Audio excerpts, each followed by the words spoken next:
তুমি কি বোঝো না? ভাত মাছ খাও না? হ্যাঁ, তুমি কি এখনো বাচ্চা? বুঝলাম না, তুমি সবসময় এমন করো কেন? চিল্লা চিল্লি খ্যাটম্যাট খ্যাটম্যাট এমন করো কেন? তো চিল্লাচিল্লি করবো না কি করবো? তাহলে এই সম্পত্তির মালিক কে হবে? কেন আমি হব? তুমি হবা। তুমি হবা। একটা বিয়ে করলো, তারপর তার বাচ্চা কাচ্চা হইলো, সেই সম্পত্তি কার হবে তখন? আমার ভাইয়ের বাচ্চা কাচ্চার হবে। তাহলে তোমার কেমনে সয় সম্পত্তি হবে?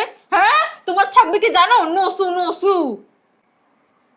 তোমার ভাইকে মেরে ফেলবো। কি তুমি এসব কি বলো? তোমার মাথা ঠিক আছে? বাইরে মেরে ফেলবো আমি না? যা বলতেছি একদম ঠিক বলতেছি। তোমার ভাইকে মেরে ফেলে এই সমস্ত সয় সম্পত্তি তোমার নামে লিখে নিব। আরে না, এটা হয় না কখনো।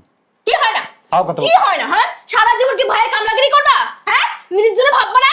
আমি যা আছি আমার জন্য ভাববা না? কি তোর ভাইয়ের ব্যাংকে যত টাকা আছে সব আমাদের নামে করে নিবি, যত ব্যবসা আছে সব নিজের করে নিবি, এটা মাথায় রাখিস। কিনা নিয়ে যা। আচ্ছা ঠিক আছে, আমি এখনই যাচ্ছি। হুম, টাকাগুলো কি নিয়ে যাবো? বড়দের বাচ্চা, টাকাগুলোকে নিয়ে যাবো? হ্যাঁ, কোনো টাকা দিতে হবে না কাউকে, এগুলো এখন থেকে আমাদের। আচ্ছা ঠিক যা। আছে, তুমি তাহলে এটা রাখো, এটা আমি দিয়ে আসি। না, যা। কোনে যাচ্ছি ভাইয়া? ওয়ালাইকুম সালাম। ভালো আছেন আপনি মাইমা? হ্যাঁ, খুব ভালো আছি। কখন আসছেন? আসছি একটু আগে। আপনার শরীর ভালো আছে? হ্যাঁ। ভাইজান এই যে চা খেয়ে নেন। তো কি খবর আপনার? আমি বললাম না আলহামদুলিল্লাহ খুব ভালো আছি। শুনেন না, শুনছা? ভাইয়া তোমাকে ডাকে, চাটা খেয়ে নেন, তারপর তো আমরা কথা বলতে পারবো। একটা সারপ্রাইজ আছে। কি সারপ্রাইজ ভাইয়া? আমি বিয়ে করতেছি সামনে। সত্যি? হ্যাঁ। এখন একটা বউ আসলে আপনার একদম পুরাপুরি পারফেক্ট। কিন্তু এটা কেমন হবে? এটা তো অনেক সুন্দর ভাইয়া, এইটা এইটা রাখেন। এটা এটা ছাপাবো? হ্যাঁ। না, এই কার্ডটা কিন্তু অনেক সুন্দর। ওইটা সুন্দর। উফ, থাক মা।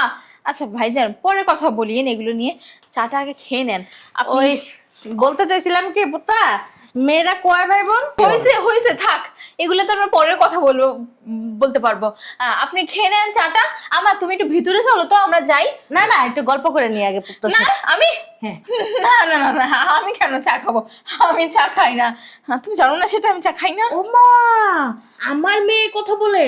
আমি যেই চা খাই আমার থেকে আমার মেয়ে ডাবল চা খায়। এই কথা তোমার আরে তুমি জানো না, শ্বশুর বাড়ি এসে আমি চা খাওয়া বন্ধ করে দিয়েছি। চা খাবো না। হ্যাঁ, তোমার ভাইয়াও চা খাবে না? আচ্ছা মাইমা, এই চাটা নিয়ে এবার আমার বাড়িতে ইতিহাস হয়ে যেতেছে।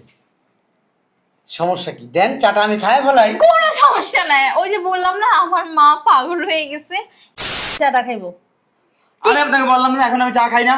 ধরো চাটা খাও। আপনি খান, আপনার খাইতে ইচ্ছে করবে। না আম্মা, চা খাবো না। খাও না জামাই। খাবো না। তুই খাবি?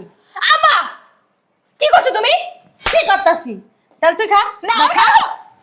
আচ্ছা বুঝলাম না মাইমা, এই চাটা ও খাইতে চায় না, ও খাইতে চায় না, আমাকেও খাইতে দিতেছেন না, বুঝলাম না কিছু আমি। বলবা? কি কি বলবো? আমি জিজ্ঞেস করছি, বলবা? তোমার আম্মা দেখছো আমার সাথে কি? তুমি কিন্তু অতিরিক্ত করতেছো। কি করতাছি? আম্মা আমার কথা কর। আপনি কিন্তু অতিরিক্ত করতেছেন। আমার পরিশ্রম করে তোর বড় করছিস, তুই বুঝতে পারছস? তুই তোর এই ভাইয়ের সাথে বেমানি করস। আরে ওর ব্যবসা বাণিজ্য সবকিছু তো তোর হাতে ছিল, তাহলে কেন বেমানি করস? হ্যাঁ, আম্মা কি বলছো তুমি এসব? কিসের বেইমানি করছে?